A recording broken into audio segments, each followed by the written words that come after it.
estarem abrindo sua Bíblia no Atos dos Apóstolos, no capítulo 28, o último capítulo de Atos.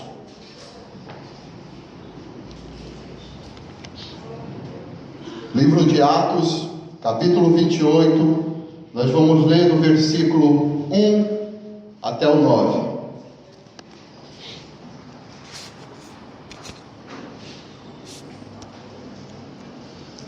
E assim diz a palavra do Senhor: estando a salvo em terra, soubemos que a ilha se chamava Malta. Os habitantes, em outras versões está indígenas, da ilha demonstraram impressionante bondade para conosco, prepararam uma fogueira e receberam bem a todos nós, pois estava chovendo e fazia bastante frio. Enquanto Paulo ajuntava um feixe de gravetos e o lançava ao fogo, uma víbora, espantada com o calor, agarrou-se à sua mão. Assim que os habitantes da ilha viram aquela cobra presa na mão de Paulo, comentaram uns com os outros: com toda certeza esse homem é um assassino, pois tendo sido salvo do mar revolto, e a justiça não lhe permitiu continuar vivendo. Contudo, Paulo, sacudindo a cobra no fogo, não sofreu mal algum. Eles, porém, acreditavam que Paulo começasse a inchar, ou que caísse morto de um momento para o outro, mas havendo esperado por muito tempo e observado que nada de anormal lhe acontecia, mudaram de opinião e passaram a exclamar que ele era um deus. Nos arredores daquele lugar havia uma grande propriedade que pertencia a Públio, o principal da ilha. Ele nos convidou a ficar em sua casa e por 3 dias generosamente nos recebeu e nos hospedou. Todavia seu pai estava enfermo, acamado e sofrendo com febre e disenteria. Paulo então foi fazer uma visita e logo depois de orar impôs-lhe as mãos e o curou. E havendo ocorrido esse fato, os outros doentes da ilha vieram também e saíram curados. Amém? Pode se assentar em nome do Senhor Jesus. O tema desta pregação é: operando Deus em sua vida, quem impedirá? Antes da gente entrar nesse texto, meu irmão, a gente precisa entender como é que Paulo foi parar nesta ilha. Esse fato se dá no capítulo 21, quando Paulo está pregando que não necessitava mais os homens fazer a circuncisão, que era uma lei dada por Deus a Moisés. Então, depois de Jesus, não era mais necessário essa circuncisão. E os judeus começaram a acusar Paulo de estar blasfemando contra Deus, de ir contra a lei de Moisés, e leva ele para o Sinédrio. O Sinédrio é como se fosse a Suprema Corte Federal aqui no Brasil, e ele chega lá e faz a sua defesa, e a defesa dele que ele faz dentro do Sinédrio causa uma revolta tamanha lá dentro, a ponto dos líderes tentarem matar Paulo. E Paulo ele é salvo pelos soldados romanos e é levado até o governador Félix, e ali ele fica 2 anos preso. Troca-se o governador, entra agora o governador Festo, e Paulo é trazido novamente para ser julgado. E visitando esse governador Festo está o rei Agripa, e Paulo expõe a sua defesa. A intenção desse governador, meus irmãos, era colocar Paulo em liberdade, porque ele não via nada de errado para acusar e condenar Paulo à morte. Mas Paulo, ele tem uma atitude aparentemente impensada. Ele diz que quer ser julgado em Roma por César, o imperador. Ele está em Cesareia. Ele, como cidadão romano, ele poderia fazer isso, e ele faz, a ponto de Festo e o rei Agripa se espantarem, porque eles mesmos dizem que se não fosse por esse apelo, ele seria colocado em liberdade. Esse ato aparentemente impensado de Paulo, na verdade, era uma obediência às promessas de Deus, era a vontade de Deus que Paulo fosse a Roma, porque no capítulo 23, no versículo 11, Jesus aparece para Paulo pela segunda vez, e Jesus diz para Paulo, na noite seguinte, apresentou-lhe o Senhor e disse: tende bom ânimo, porque deste testemunho em mim em Jerusalém, assim importa que deis também em Roma. Quando Jesus falou isso para Paulo, provavelmente Paulo pensou: eu vou chegar lá como um homem livre, vou poder andar pelas ruas de Roma livremente pregando o Evangelho. Mas Paulo vai chegar lá da pior maneira possível, como um prisioneiro. Então Paulo, ele é condenado, e como ele pediu para ir para Roma, ele é embarcado num navio da cidade portuária de Cesareia e levado para Roma. Só que durante o percurso surge uma tempestade, e o navio ele se aporta num pequeno porto.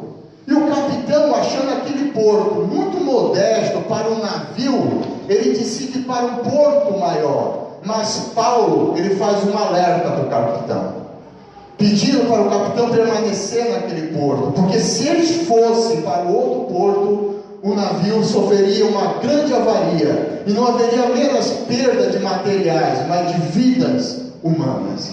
Mas o capitão, os marinheiros, os soldados, ninguém acreditou em Paulo, e eles partiram, e aquela tempestade virou um tufão, e veio assolando o navio, e um anjo aparece para Paulo, e fala: Paulo, diga a eles, se eles permanecerem dentro do navio, por causa da promessa de Deus em sua vida, ninguém vai morrer. Então Paulo transmite isso para o capitão, para os marinheiros, para os soldados, e dessa vez eles acreditam em Paulo, e eles permanecem dentro do navio, e por 14 dias, meu irmão, esse tufão assola aquele navio, até ele ficar encalhado num banco de areia e ser destruído pelas ondas. E toda a população, e todos os tripulantes que estavam no navio se agarraram nos destroços e foram parar nesta ilha, que eles vêm a descobrir se chama Malta. Provavelmente, meus irmãos, Paulo nunca estaria ali naquela ilha se não fosse por esse naufrágio. Talvez Paulo, eu creio que ele nem soubesse da existência dessa ilha, mas Deus tinha um propósito para ele ali. E ele chegando lá, como é relatado no primeiro versículo, os nativos da ilha, eles usam de extrema bondade com eles. Eles chegam, eles fazem uma fogueira, eles suprem todas as necessidades daqueles náufragos, com alimento, com água. E Paulo, ele poderia muito bem, meus irmãos, naquela situação, porque ele estava ali como prisioneiro. Além de prisioneiro, ele era um náufrago, ele estava debilitado. Ele poderia ir além do que os nativos daquela ilha estavam suprindo todas as necessidades. Havia feito uma fogueira, eles estavam sendo alimentados. Paulo sabia, ele podia muito bem ter ficado assim, sentado, pedindo uma aguinha de coco, um camarãozinho, que é muito bom, e ficado ali, acomodado. Mas Paulo, ele vai servir, meu irmão. Paulo, ele vai servir, porque, meus irmãos, aqueles que são escolhidos de Deus têm prazer em servir. Eu queria que você repetisse isso comigo. Aqueles que são escolhidos têm prazer em servir. Aleluia. Antes, meus irmãos, de queremos qualquer coisa de Deus, precisamos servir. Antes de pregar, de falar de Jesus, sirva. Antes de louvar, sirva.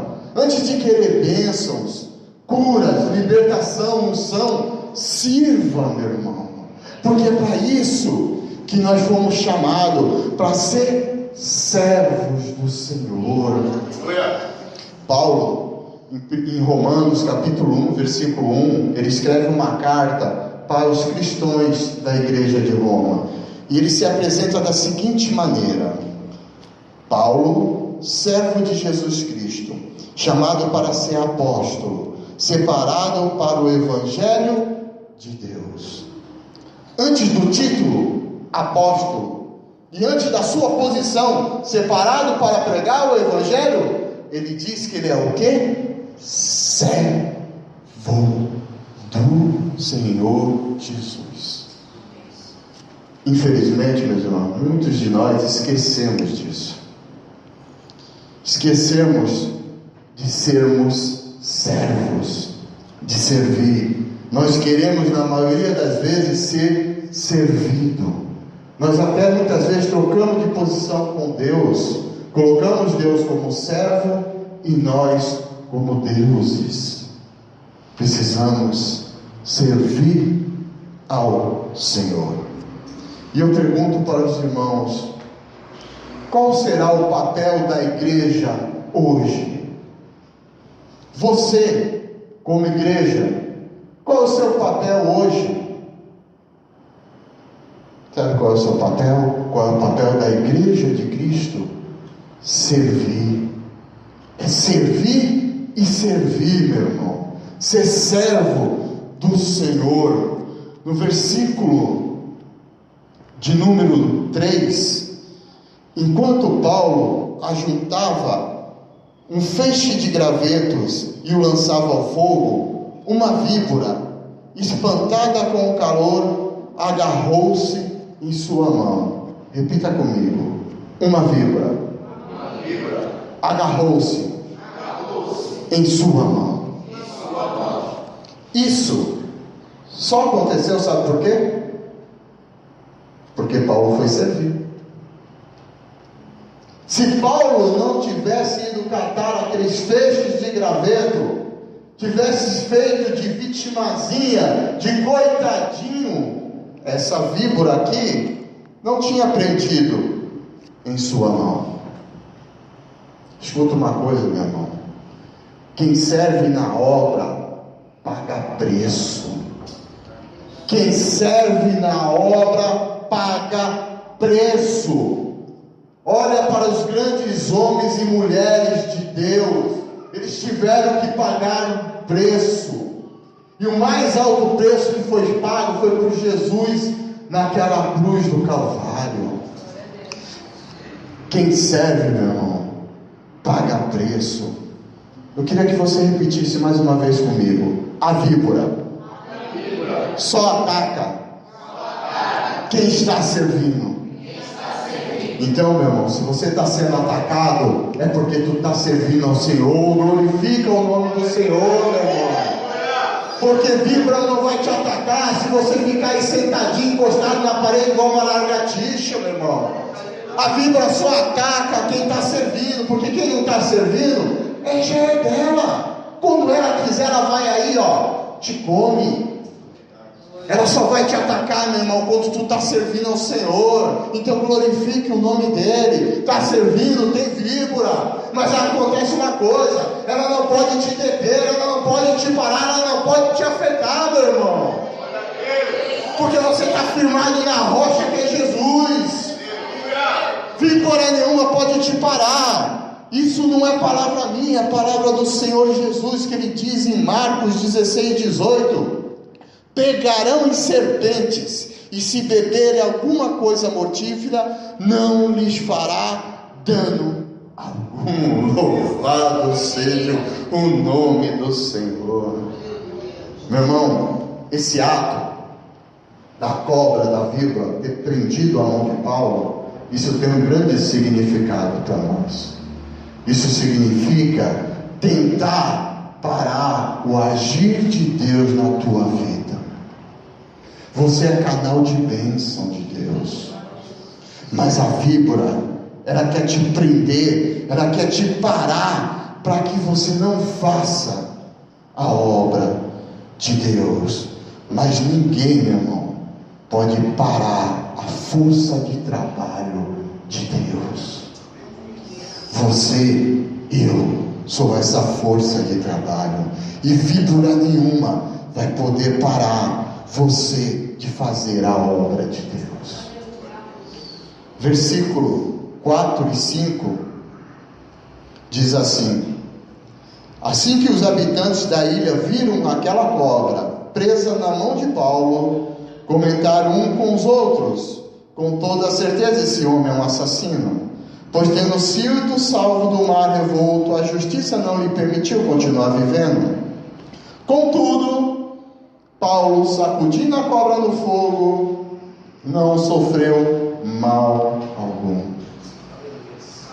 A cobra na mão de Paulo, enrolada na mão de Paulo, aqueles habitantes da ilha viram naquela cena. Eles falaram: certamente esse homem deve morrer. Ele conseguiu escapar do mar, mas a justiça divina, essa víbora vai matar ele. Mas Paulo simplesmente, meu irmão, chega na fogueira e faz assim, sacode. E a cobra larga da mão dele. Provavelmente Paulo deve ter dito: ah, víbora, tu pegou na mão errada, víbora. Tu pegou na mão errada, porque a mão de Paulo já tinha dono, meu irmão. Pelas mãos de Paulo, Deus fazia milagres e prodígios. A mão de Paulo tinha dono, e eu te pergunto: quem é o dono da tua mão e do teu corpo, meu irmão?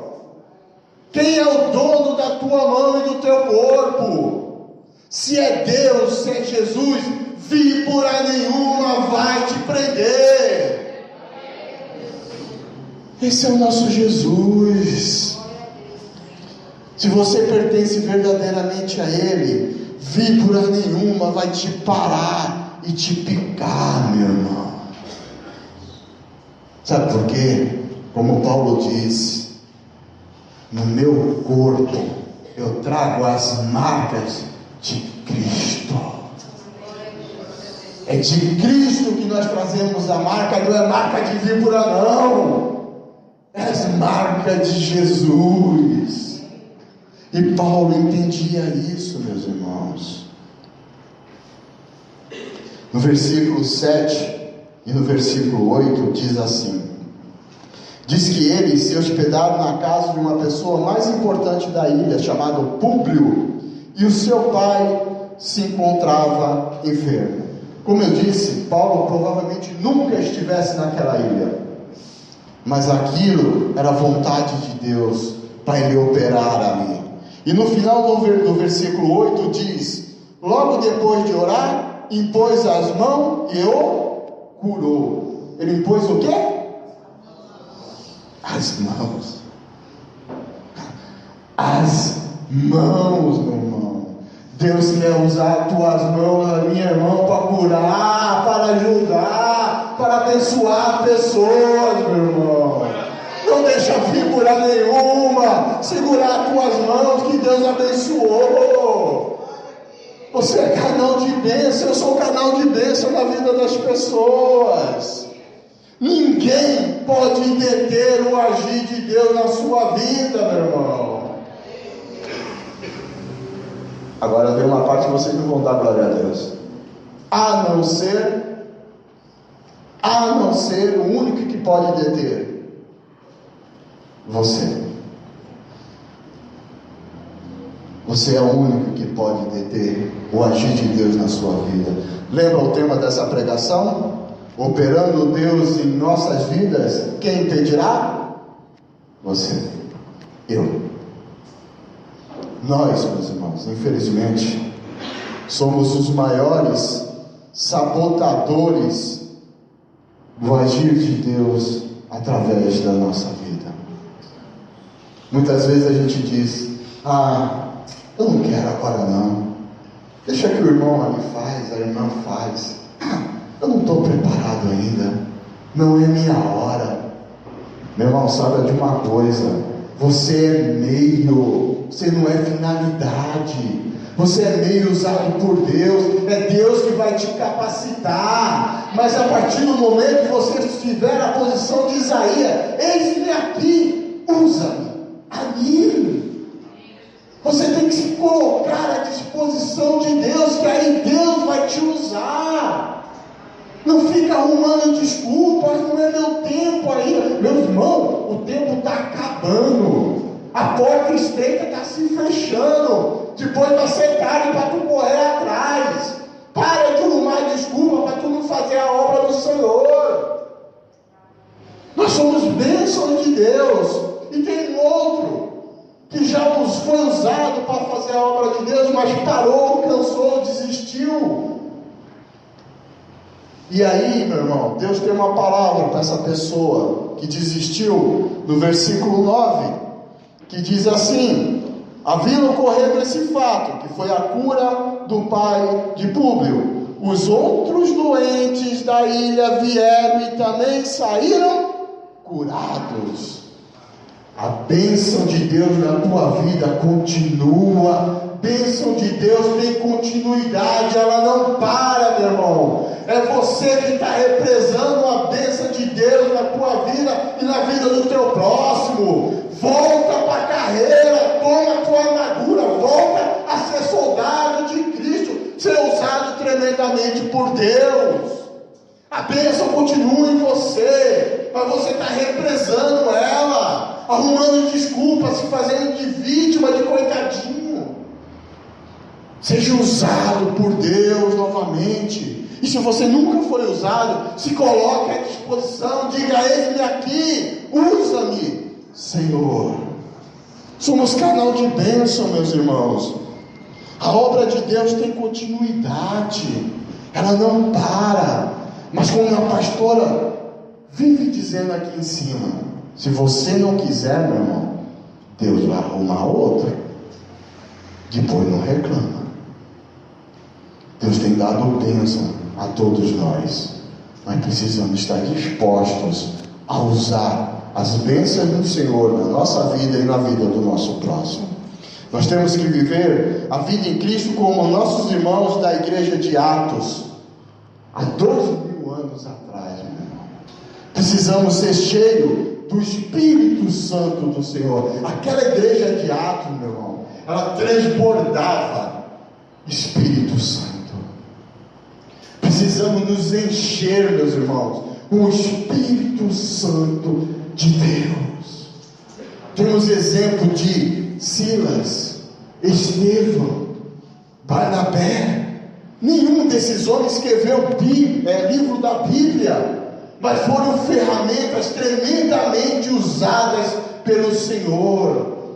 Não espera você ter um cargo para você fazer a obra do Senhor. Deus já quer te liberar bênção através da sua vida, meu irmão. Coloque à disposição do Senhor. O livro de Atos nos mostra como pessoas que verdadeiramente amam a Cristo e são verdadeiramente gratos pelo sacrifício naquela cruz. Eles falaram do amor de Cristo, foram usados para curar, para orar pelos necessitados, pelos que os perseguiam, partilhavam os seus bens, foram injustiçados, mas foram justificados por Deus. Morreram sem negar a sua fé, ensinaram o Evangelho, e tudo isso para a honra e glória de Deus. Será que nós podemos fazer como nossos irmãos aqui? Creio que todos vocês já ouviram falar que nós somos o Atos 29. No livro da Bíblia, Atos termina no capítulo 28 que nós lemos. Mas a história de Atos da Igreja de Cristo continua sendo escrita por nós. Nós realmente somos Atos 29.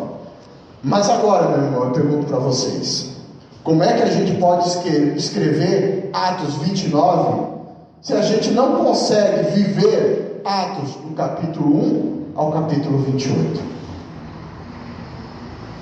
Como é que a gente pode escrever Atos 29 se a gente não consegue viver como nossos irmãos há 2.000 anos atrás? Servir a Jesus, meu irmão, não é estampar o nome de Jesus numa camisa, numa tatuagem, mas é gravar o nome de Jesus no nosso coração e na nossa mente. É testemunhar, meu irmão. É ser sal e salgar. É ser luz e iluminar as trevas. É fazer a diferença no meio das pessoas. É pregar o Evangelho a toda criatura. Essa é a bênção de Deus, meu irmão. Deus está falando contigo nesta noite. Uma mudança de posição. Precisamos falar de Jesus, não apenas, meu irmão, com palavras bonitas, mas atitudes condizentes com aquilo que a gente fala. Jesus, em Mateus 7, 28 e 29, diz assim: ao concluir Jesus o discurso, as multidões se maravilhavam da sua doutrina, porque ele ensinava como tendo autoridade e não como os escribas. O que Jesus falava, ele praticava, meu irmão. Nós não podemos falar uma coisa, pregar uma coisa e viver outra. Eu não posso dizer, meu irmão, que Deus é tudo na minha vida, sendo que as minhas atitudes mostram o contrário disso. Eu não posso, meu irmão, ser uma coisa aqui em cima do púlpito e quando eu estou aí embaixo eu sou outra totalmente diferente. Quando eu estou lá na rua, eu sou outra totalmente diferente. Eu tenho que ser constante, meu irmão. Eu não posso ter uma dubiedade, ser dois, um aqui dentro e o outro lá fora. Tem um versículo que eu tomei posse dele, que é de 1 Coríntios 9, versículo 27, que Paulo diz o seguinte: antes, subjugo o meu corpo e reduzo a submissão, para que depois de pregar a outros, eu mesmo não venha a ficar reprovado. Eu não quero, meu irmão, quando chegar aquele grande dia, eu depois de subir aqui, pregar o Evangelho, de estar todo domingo aqui na escola bíblica ensinando o Evangelho, ser reprovado por Deus. Eu não quero isso, meu irmão. Eu tenho certeza que você não quer. Então acorda, meu irmão. Acorda, desperta. A porta está se fechando. Víbora nenhuma pode te deter. Você é uma bênção, um canal de bênção de Deus na tua vida e na vida dos seus. Deixa Deus usar você, meu irmão.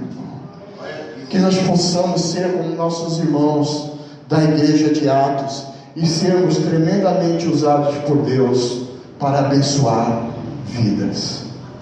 Amém? Amém. Espero que você tenha entendido esta pregação, que você reflita sobre isso. Para, meu irmão, de esperar o tempo certo. O tempo certo de você agir por Deus é agora, meu irmão. Deixa Deus te usar. Amém? Eu louvo na vida de todos vocês. Amém? Vai orar, pastor? Vai orar?